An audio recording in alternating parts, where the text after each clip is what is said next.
당시 유대인들은 메시아가 다윗의 자손에게서 온다는 것을 믿고 있었습니다. 이는 구약 선지자들의 예언이기도 했고요. 그렇기에 사람들은 예수 그리스도의 출현을 보고 선지자들이 말한 그 메시아라고 생각을 했습니다. 하지만 그들이 생각하는 메시아에 대한 개념은 한계가 있었습니다. 사실 그것이 예수를 하나님의 아들로 받아들일 수 없는 결정적인 한계이기도 했습니다.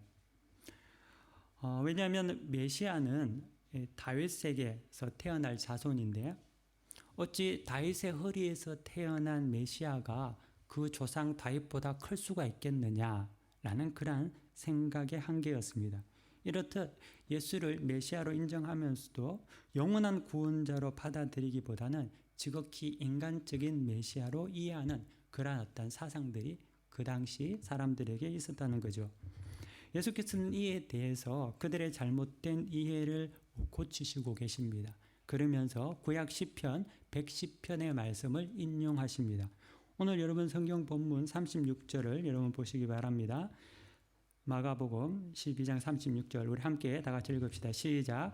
다윗이 성령에 감동되어 친히 말하되 주께서 내 주께 이르시되 내가 내 원수를 내 발 아래 둘 때까지 내 우편에 앉았으라 하셨도다 하였느니라. 아멘. 오늘 본문 36절에 여러분 보신 것 같이 시편 110편은 이 다윗이 성령의 감동이 되어 그리스도를 통해 장차 이루어질 하나님의 나라와 세상의 심판에 관한 예언을 한 시가 시편 110편의 말씀입니다. 그런데 다윗은 여기서 주께서 내 주께 이르되라고 이렇게 성령의 감동 가운데 이제 말을 하고 있습니다. 그래서 여기서 보면은 주께서라고 하는 먼저 주는 여호와 하나님을 말하고 내 주께서라고 이럴 때 이 주는 성자 예수 그리스도를 의미하고 있습니다. 그래서 다윗은 이미 예수님이 이 땅에 오시기 전 1500년 전에 성령의 감동을 통하여서 하나님 우편에 계신 성자 예수 그리스도를 보았고 알고 있었고 그리스도의 출현을 예언하고 있다는 거죠. 당시 유대인들은 생물학적인 방법으로 다윗의 혈통에서 메시아가 출현한다고만 생각했기 때문에 메시아는 당연히 다윗의 후손이 되어야 된다고 생각했습니다. 그 생각이 예수를 다윗보다 더 큰 하나님의 아들 그리스도로 인정하지 못하게 하는 그러한 장애물이 되고 말았다는 거죠. 하지만 주님은 다윗이 성령의 감동 가운데 쓴 시편 110편을 통해서 다윗이 태어나기 이전에 이미 다윗은 그리스도를 내 주라고 칭했으며 그리스도가 계셨으며 그렇기에 그리스도는 다윗의 자손이 될 수 없다라고 말씀하고 계신다는 거죠. 성경 이사야 55장 8절에서 9절을 보면은요, 이런 말씀이 있습니다. 여러분 나오나요? 없으시면 성경을 찾아봅시다. 이사야 55장 8절 9절 여러분 찾아보시기 바랍니다.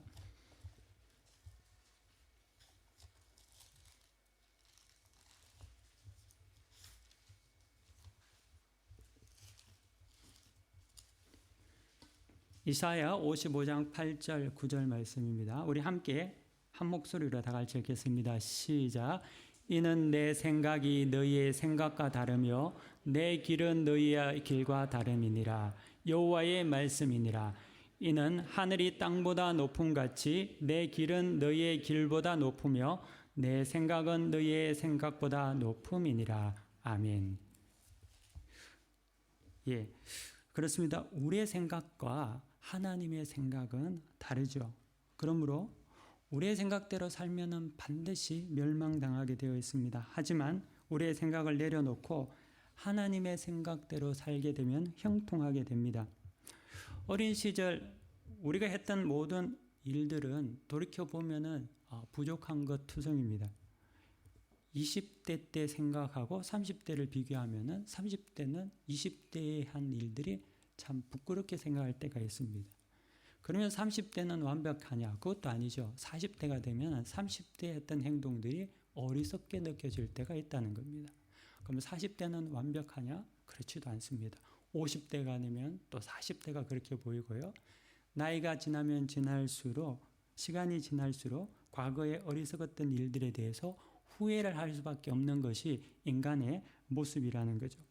하물며 나이에 따라서도 인간의 생각하는 깊이가 다른데 영원하신 하나님과 인간이 생각하는 차이가 얼마나 크고 다르겠습니까? 그럼에도 불구하고 우리는 여전히 우리의 생각이 옳다는 그러한 생각에 잡혀서 살아갑니다. 우리의 주장이 마치 지혜로운 사람인 것처럼, 마치 그것이 다인 것 같이, 진리인 것 같이 믿고 살아갈 때가 많습니다. 하지만 하나님의 생각은 다름이 아니라 진리라는 거죠.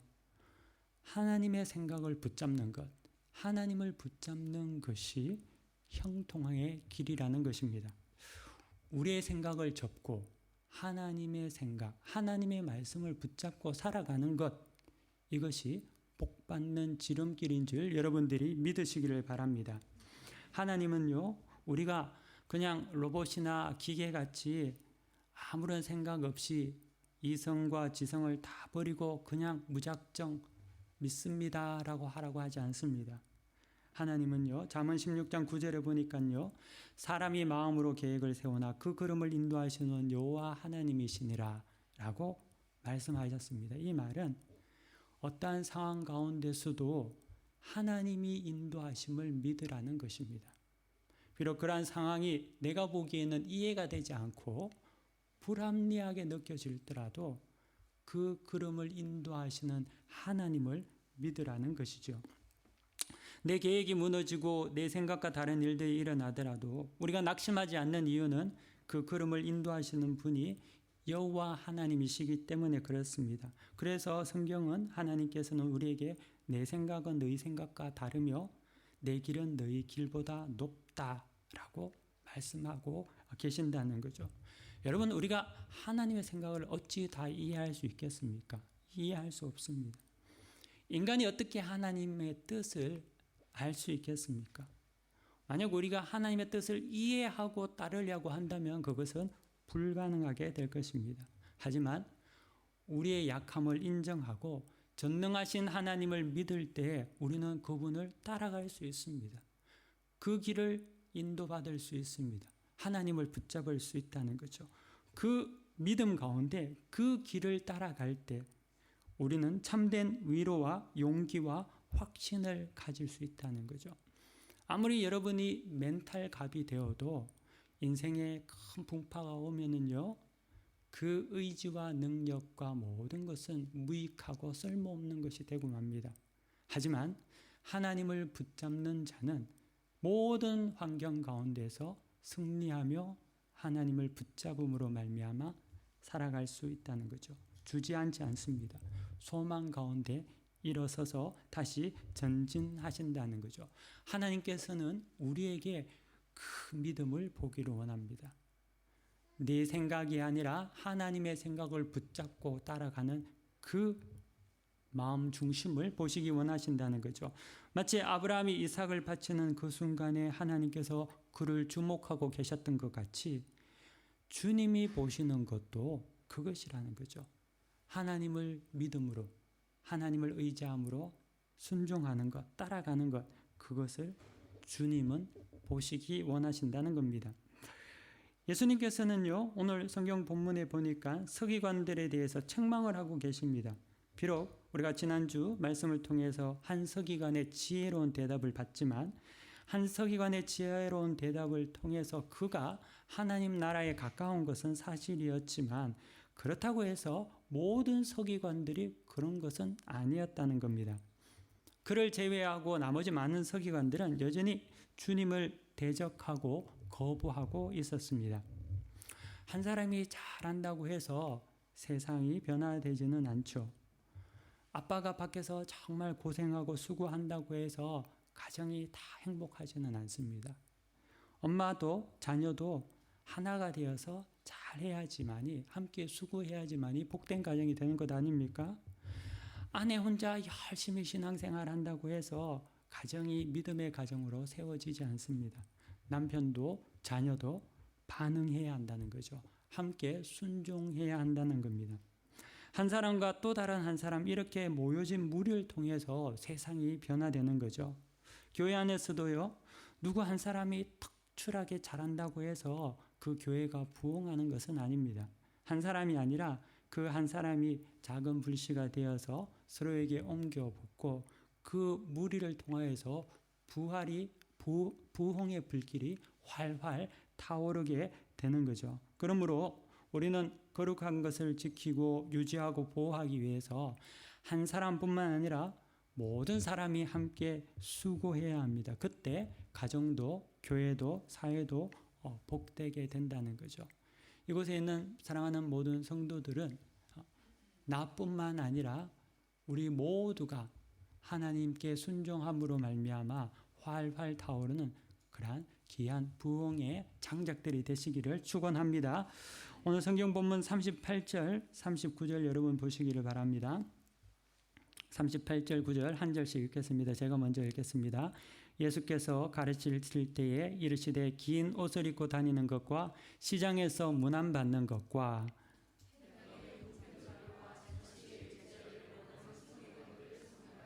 아멘. 당시 석인관들은요, 긴 옷을 입고 다녔던 것 같습니다. 물론 이 이스라엘 지역이 추운 나라는 아니니까 더웠겠죠. 그런데 그들은 자기의 몸을 아래까지 다 가리는 그런 어떤 긴 옷을 입고 다닌 것 같습니다.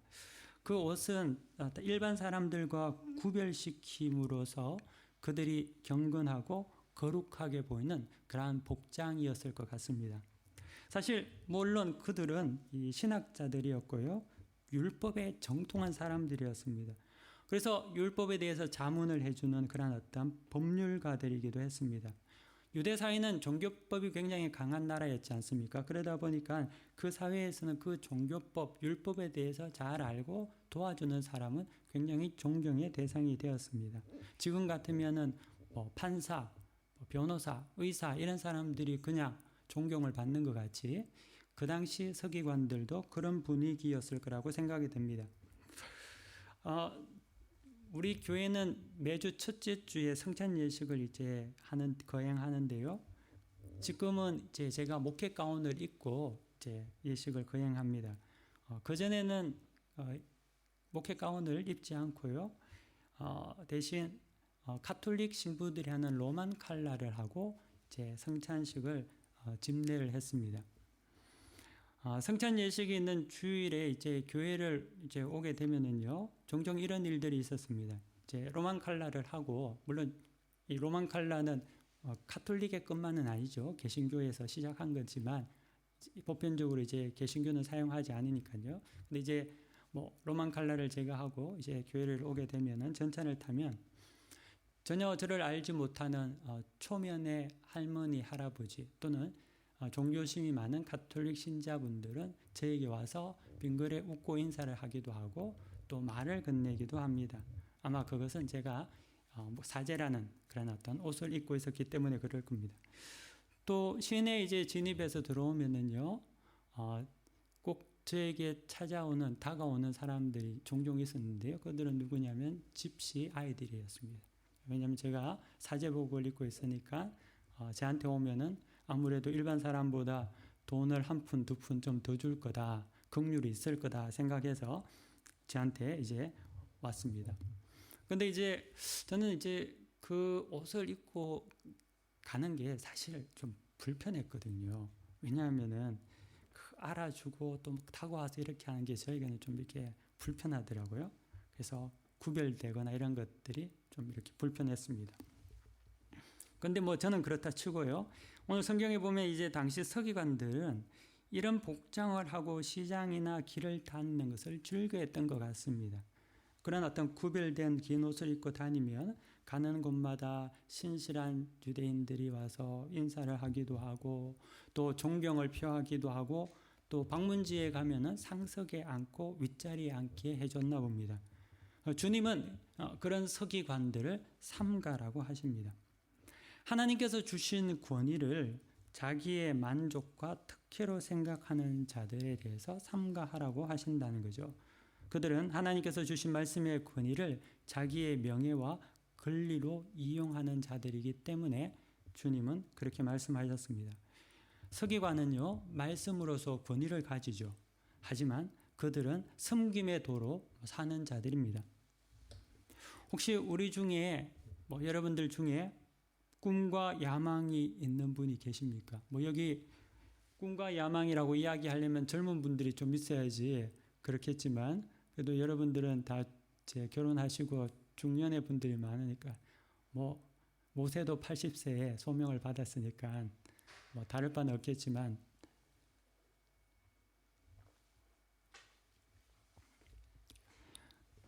우리 가운데 꿈과 야망이 있는 분이 계시다면은 높은 곳에 올라가기를 원하면 분명한 목표를 가질 필요가 있습니다.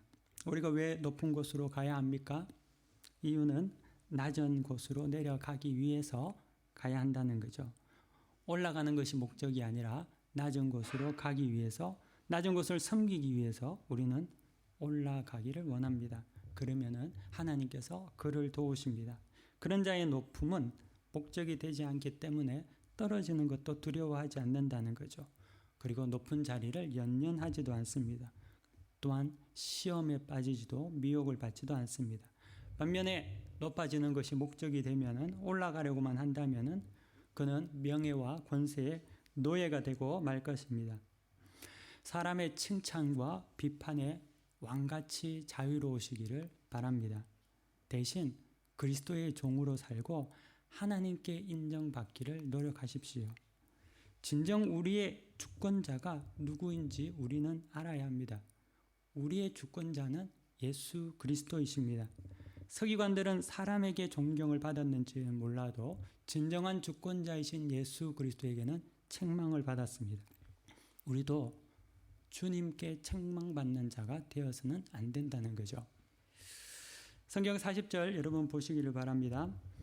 그들은 과부의 가산을 삼키며 외식으로 길게 기도하는 자니 그 받은 판결이 더욱 중하리라 하시니라. 제가 과거에 한국에서 교회 사역을 할 때요, 저희 교회에 여집사님이 한 분 계셨는데요, 그분은 남편이 교통사고로 사별을 한 그러한 분이셨습니다. 하지만 이 고인이 되신 남편께서 부인과 자녀에게 큰 재산을 남겨줘서 자녀들과 그 부인이 혼자 살아가기는 어려움이 없는 그러한 가정이었습니다. 하루는 신방을 가게 됐는데요, 신방을 가서 알게 된 게, 그분이 꼭 고인 되신 남편이 죽은 그 남편의 기일이 되면은 그 사고 난 장소에 가서 구슬한다는 겁니다. 근데 그분이 이제 교회 집사인데 교회 집사가 구슬한다고 하니까 이제 저도 좀 마음이 그런 거죠. 그리고 또 그것도 그 날에, 사고 난 그날에 그 장소에 가서 구슬해야 된다는 거죠. 무당이 이제 구슬하는데 구판을 벌리는데 당시 기억하기로는 한 500만 원 정도의 구판 비용이 들었던 것 같습니다. 그래서 그것을 내고 하는데 또 이야기를 들으니 무당이 이야기하기를 더 비싸면, 더 잘하면은, 더 정성이 많이 들어가면 죽은 영혼이 위로를 받는다고. 그래서 자기는 자기가 그토록 사랑한 남편인데 죽은 남편을 달래기 위해서라도 돈 몇백만 원은 그런 어떤 소용이 별 문제가 되지 않는 거죠.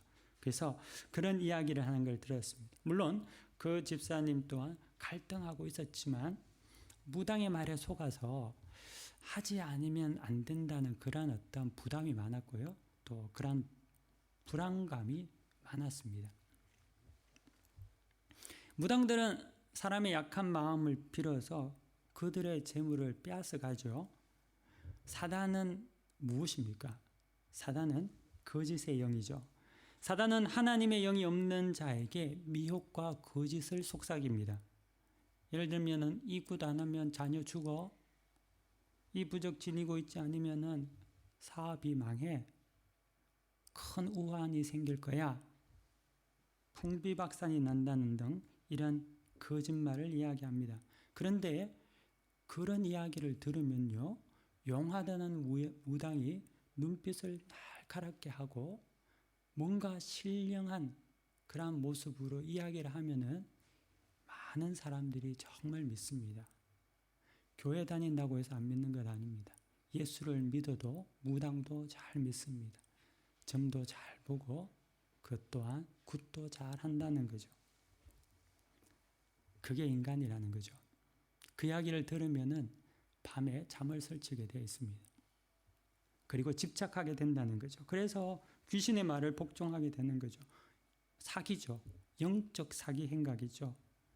이게 사단의 주특기거든요. 사단이 하는 주특기가 거짓이거든요. 사단이 하는 모든 말은 거짓입니다. 그런 어떠한 영적 유혹에 빠지게 되면 노예가 되고 마는 거죠. 계속 거짓을 주입해서 사단은 사람을 자기의 노예로 만듭니다. 하지만 하나님을 믿으면 그 사단의 거짓을 꿰뚫고 폭로하고 그것을 능력 있게 이겨내게 됩니다. 사단은요, 거짓과 속임수로 자꾸만 두려움을 줘서 우리가 가야 할 길을 막습니다. 왜 그런 줄 아십니까? 우리가 믿음으로 전진하게 되면은 그것은 승리하게 되어 있기 때문에 그렇습니다. 믿음으로 나아갈 때에 하나님께서는 우리에게 승리를 약속하여 주십니다. 가만히 놔두면 당연하게 승리를 쟁취할 것을 아는 사단은 우리에게 두려움을 줍니다. 끊임없이 거짓말을 한다는 거죠. 가나안에 거주하는 아낙 자손은 피해야 할 대상이 아니라 사실 그들은 승리의 대상이었죠. 믿음으로 나가면은 보장된 승리가 있었습니다. 하지만 이스라엘 백성은 사단의 거짓말로 인해서 그들이 자기들보다 더 크고 무섭고 장대하다는 그러한 잘못된 생각으로 말미암아 그들은 그 승리를 쟁취하지 못하고 맙니다. 사실 우리가 여호수아서를 보면은요, 이스라엘 백성들이 그렇게 두려워했던 아낙 자손들이 나중에 알고 보니까 그들이 이스라엘 백성을 너무나 두려워해서 간담이 녹아 있었음에도 불구하고 사단은 거짓말로 우리가 두려워하기를 기다리고 있다는 거죠. 하지만 아닙니다. 우리가 믿음으로 나아간다면 두려워할 대상은 내가 아니라 세상이며 사단이라는 거죠. 과부에게도요, 이 죽은 자의 영혼을 위로하고 그 돈을 갈취하는 무당처럼 그 당시 서기관들이 그런 어떠한 행동을 했는 것 같습니다. 그래서 주님은 그들은 과부의 가산을 삼키며 라고 이야기를 합니다. 외롭고 의지할 사람 없는 과부에게 서기관들이 찾아갔죠. 그리고 그들은 말씀으로 위로를 합니다. 그리고 그들을 기도해 줍니다. 그리고 난 다음에 그들의 가산을 가지고 간다는 거죠. 기도해 주니까 돈 주니까 그걸 또 가지고 가고 그것을 목적으로 또 찾아간다는 거죠. 그래서 주님은 그들은 과부의 가산을 삼킨다라고 말씀하고 계십니다. 주는 이런 서기관들을 심판하십니다. 하나님을 이용해서 돈을 버는 그러한 성직자들을 더욱 엄히 판결하신다고 하십니다. 그러므로 목사들은 주의해야 한다는 거죠. 하나님을 자신의 생업을 위한 돈벌이로 사용하지 않도록 우리는 늘 깨어 있어야 한다는 거죠. 성경 41절 42절 여러분 보시기 바랍니다. 우리 함께 41절 2절 함께 읽겠습니다. 예수께서 헌금함을 대하여 앉으사 무리가 어떻게 헌금함에 돈 넣는가를 보실세. 여러 부자는 많이 넣는데 한 가난한 과부는 와서 두 렙돈 곧 한 고드란트를 넣는지라. 아멘. 예수님께서 헌금함에 대하여 앉으셨습니다. 우리는 생각할 때 예수님은 헌금에 대해서 별 관심이 없어 라고 생각하는지 모릅니다. 헌금에 대해서 관심이 있는 사람은 교회나 목사나 장로나 재정집사들이 관심이 있지 주님이 무슨 헌금에 대해서 관심이 있을까? 라고 생각하는지 모릅니다. 하지만요, 오늘 성경 본문에 보면은 그렇지 않다는 것을 알 수 있습니다. 예수님께서도 헌금에 대해서 관심을 가지고 계십니다.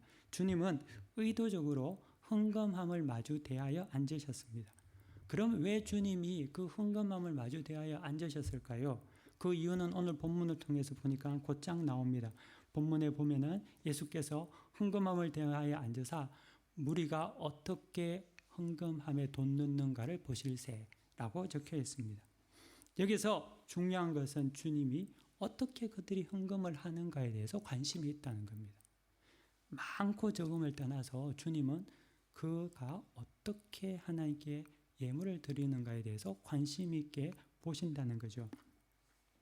예루살렘 성전 안에는요, 헌금함이 있었는데 그 성전 미문을 지나면은 이방인들이 들어갈 수 있는 이방인의 뜰도 있고, 좀 더 가면은 여인들만 들어갈 수 있는 여인의 뜰, 또 유대 남자들이 들어갈 수 있는 곳, 제사장의 뜰, 성소, 지성소 이렇게 구분이 되어 있습니다. 그 중에 이 헌금함은 여인의 뜰이라는 곳에 있었습니다. 이곳은 이방인의 출입은 금지되었고요, 남녀 유대인들만이 들어갈 수 있는 그러한 공간이었습니다. 그 여인의 뜰에 나팔 모양으로 이제 주둥이 된, 마치 이제 이렇게 생긴 그런 어떤 모양의 헌금함이, 노수로 만든 헌금함이 13개가 쭉 진열되어 있습니다. 그중 9개는 성전세를 내거나 또는 희생제사 제물 대신 돈으로 내는 자들을 위해서 헌금통이었고요. 나머지 4개는 성전을 보수하거나 또 성전을 장식하기 위해서 돈을 내는 그러한 헌금함이었습니다. 이 당시 통용되는 돈은 우리가 지금 사용하는 지폐는 아닙니다. 카드도 없었겠죠. 그 당시 이제 돈이라는 것은 은화 이런 돈이었겠는데, 헌금함에 이제 주화를 돈을 넣으면은요, 이 나팔 모양의 주둥이에서 동전이 노수로 된 이 헌금함 통이니까 돈이 들어가면은 돈이 떨어질 때 그 소리가 아주 나팔관을 타고 소리가 아주 웅장하게 퍼져나가고 했을 겁니다. 그래서 부자들이 이 돈자루를 들고 와서 헌금함에 돈을 주르르 부어 넣으면은요, 그 돈 소리가 사방의 사람들에게 울려 퍼졌습니다. 물론 그러다 보니까 당연히 지나가는 사람들에게는 이목이 집중이 되었겠죠. 또 이로 인해서 부자들은 서로 경쟁적으로 내가 더 많이 넣어서 더 화려하게 보이고 싶은 마음으로 헌금으로 자기 자신을 과시를 했습니다. 그런데요, 이 주님이 그들의 헌금에 대해서는 아무런 반응을 하고 있지 않다는 겁니다. 여러분, 오디션 프로그램이 요즘에 많이 하잖아요. 근데 이제 오디션 프로그램을 보면은 이제 심사위원들이 참가자들이 와서 많이 할 때 특별하지 않는 사람에 대해서는 별 반응하지 않습니다. 특별히 말도 별로 없다는 거죠. 하지만 갑자기 심사위원들이 반응을 하고 말이 많아질 때, 그때가 언제입니까? 그것은 그 참가자가 특출한 무언가가 있을 때, 관심이 있을 때 심사위원들은 말을 하게 되는 거죠. 주님은 부자들의 헌금 어쩌면 이 자루에다가 돈을 가득 가지고 와서 붓는 그 사람들에게 대해서는 아무런 반응하지 않고 무관심히 계시다가 어느 가난한 과부가 가지고 온 2렙돈, 그 돈을 떨어뜨릴 때 그 여인을 보고 반응하고 계시다는 겁니다. 이 2렙돈이라는 것은 그 당시에 가장 작은 단위의 화폐 단위입니다. 그러니까 지금으로 환산해서 보면은 한 800원, 1000원 정도 되는 돈이죠. 근데 주님은 지금 그 돈에 대해서 반응을 하고 계시다는 겁니다. 여기서 성경을 조금 좀 자세히 보면은요, 이 마가는요, 부자들이 헌금을 넣을 때 사용된 이 넣는 대라는 동사가 에발론이라는 동사인데, 이 동사가 넣다, 던지다라는 동사입니다. 근데 부자들이 넣을 때는 그 동사의 시제를 미완료형으로 사용하고 있습니다. 그런데 과부가 넣는다 할 때 이 에발론의 동사는 시제를 부정과거형으로 사용하고 있다는 거죠. 이는 부자는요, 돈을 넣고 계속 넣을 수 있는 그러한 조건을 보여주고 있습니다. 암시하고 있죠. 하지만 이 과부에게는 그 돈이 한 번으로 끝난다는 것을 의미하고 있습니다. 즉, 과부는 그 2렙돈이 자신의 생존의 마지막 돈이었음을, 더 이상 낼 것이 없음을 암시하고 있는 동사를 마가는 그렇게 취재를 통하여서 보여주고 있다는 거죠. 열왕기상 17장에 보면은요, 엘리야가 하나님의 보내심을 받고 시돈 지방 사렙다에 갔을 때의 이야기가 나옵니다. 우리 한번 성경을 이건 찾아보면 좋겠습니다. 여러분, 열왕기상 찾아봅시다. 17장 8절부터입니다.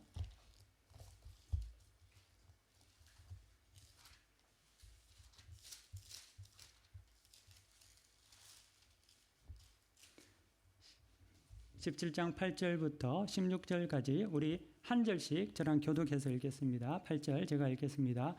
여호와의 말씀이 엘리야에게 임하여 이르시되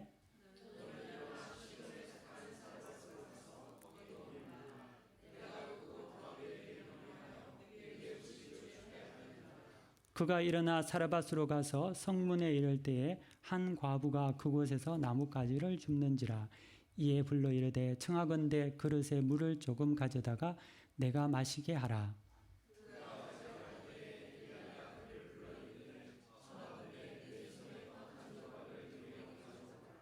그가 이르되 당신의 하나님 여호와께서 살아계심을 두고 맹세하노니 나는 떡이 없고 다만 통에 가루 한 움큼과 병에 기름 조금뿐이라. 내가 나뭇가지 둘을 주워다가 나와 내 아들을 위하여 음식을 만들고 먹고 그 후에는 죽으리라.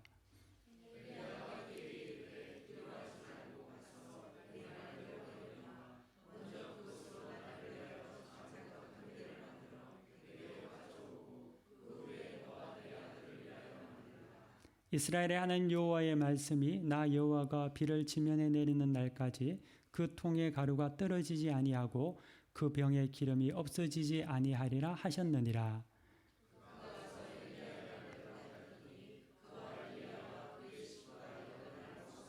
함께 읽겠습니다. 여호와께서 엘리야를 통하여 하신 말씀같이 통의 가루가 떨어지지 아니하고 병의 기름이 없어지지 아니하니라. 아멘. 하나님은 엘리야에게 그곳에 있는 사렙당에 있는 한 과부에게 명령하여 음식을 주겠다고 하십니다. 그 말을 듣고 엘리야는 사렙다로 가게 되었습니다. 근데 거기에 가보니까요, 한 여인이 땔감을 줍고 있는데 그 모습을 보고 엘리야가 그녀에게 말합니다. 목이 마른데 물 한 그릇 좀 떠다 주시오 라고 이렇게 말했겠죠. 그러니까 여인이 이제 물을 뜨러 갑니다. 근데 또 물을 뜨러 가는 그 여인을 엘리야가 다시 불러서 말합니다. 이왕이면은 떡 한 조각도 나에게 좀 주겠소? 라고 이야기한다는 거죠. 그러자야 과부가 이렇게 말합니다. 제게는 구운 떡은 없습니다. 만약에 있으면은 하나님께 천벌을 받을 겁니다. 왜냐하면은 자기가 속이지 않는다는 것을 말해주고 있겠죠. 다만 밀가루 한 줌과 기름 몇 방울이 남아 있는데 지금 땔감을 주어서 저희 모자가 죽기 전에 마지막으로 그것을 떡을 만들어 먹으려고 하고 있었습니다. 라고 이야기를 말하는 겁니다. 엘리야가 그에 대해서 대답합니다. 대꾸를 하는 거죠. 두려워하지 마시오.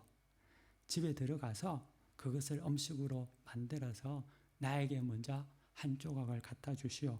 그리고 난 다음에 당신과 아들이 함께 드십시오.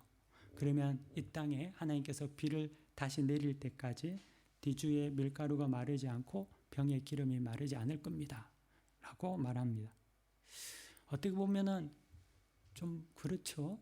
그런데 이 말을 듣고 과부는 엘리야의 말에 순종하여 그같이 행합니다. 그걸 여호와께서 엘리야를 통하여서 말씀하신 같이 통의 가루가 떨어지지 않고 병의 기름이 없어지지 아니하는 놀라운 역사가 일어났습니다. 엘리야가 그 여인에게 요청했을 때 여인에게는 두려움이 있었습니다. 내가 가지고 있는 이 마지막 양식이 사라지면 어떻게 할까? 그러면 어쩌지? 라는 두려움을 가지고 있었죠. 우리에게도 동일한 두려움이 있습니다. 이것을 하나님께 들으면 난 어떡하지? 라는 그런 두려움이 있죠. 하지만 엘리야는 두려워하지 말라라고 말씀하십니다. 내가 움켜잡고 있는 보잘것없는 것을 놓을 때 하나님께서 부어주실 은혜가 그에 대한 약속이 있음을 보여주고 있습니다. 여인은 그 두려움을 물리치고 약속을 붙잡고 믿음으로 나아갔죠. 비록 그로 인해서 오늘 굶을 줄 모릅니다. 어쩌면 내일 양식이 없어서 죽을 수도 있을지 모릅니다. 하지만 그 여인은 그럼에도 불구하고 삶의 주관자이신 하나님을 의지하여서 살겠다라는 그러한 고백으로 엘리야에게 떡 한 조각을 가져간 거죠. 이 여인의 고백이 오늘 성경 본문에 나타나는 가나안 과부의 두 렙돈의 고백과 같다는 겁니다. 그 여인 또한 동일한 신앙 고백을 가지고 자신의 두 렙돈을 하나님께 드렸습니다. 복음성가 중에서요, 여러분들도 잘 아실 건데 저도 참 좋아하는 복음성가가 있습니다. 그건 내일 일은 난 몰라요 라는 찬양입니다. 여러분도 아시죠? 내일 일은 난 몰라요, 하루하루 살아요, 불행이나 요행함도 내 뜻대로 못해요, 험한 이 길 가고 가도 끝은 없고 고네요, 주님 예수 발레미사 내 손 잡아주소서. 이 찬양의 가사가 그 가난한 과부의 고백이었다는 거죠. 사렙다 과부의 고백이기도 했습니다. 이 고백은 내가 지금 이 땅에서 먹고 살고 문제를 떠나서 내 삶을 온전히 하나님께만 의지하며 살겠다는 그 고백 가운데 한 조각의 떡이 엘리사에게 전해졌고 두 렙돈이 헌금함에 들어가게 된 것이죠. 이 과부, 성전에 주님께서 만난 그 과부의 신앙 고백을 주님은 보셨습니다. 그래서 성경 42절, 여러분 43절 보시기를 바랍니다. 43절 제가 보겠습니다. 예수께서 제자들을 불러다가 이르시되 내가 진실로 너희에게 이르노니 이 가난한 과부의 헌금함에 넣는, 이 가난한 과부는 헌금함에 넣는 모든 사람보다 많이 넣었도다. 그들은 다 풍족한 중에서 넣었거니와 이 과부는 그 가난한 중에서 자기의 모든 소유 곧 생활비 전부를 넣었느니라 하시니라. 아멘. 주님은 그 여인의 헌금을 보시고 제자들을 불러 모아서 그 여인에 대해서 이야기를 해주고 계십니다. 이 날이 화요일로서 예수님께서 성전을 떠나는 마지막 순간이었습니다. 주님은 12장에서 계속 논쟁을 하시고 이 말씀을 전하고 난 이후에 성전에서 떠나시고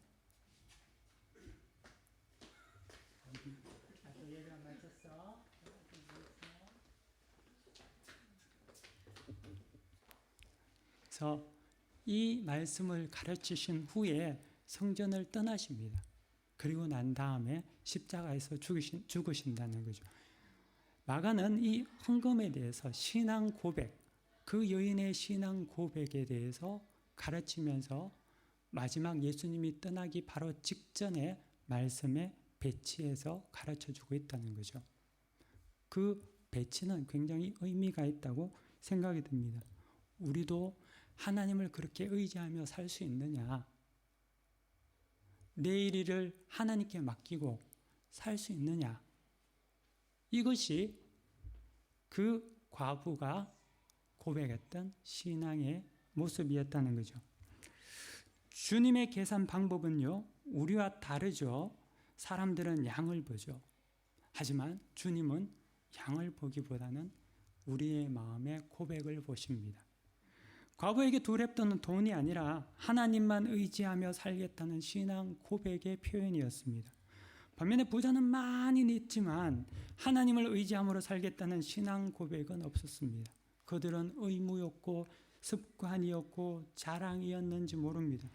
그래서 주님은 아무리 그들이 동전을 쏟아 붓고 요란한 소리가 울려 퍼져도 반응하시지 않으신다는 거죠.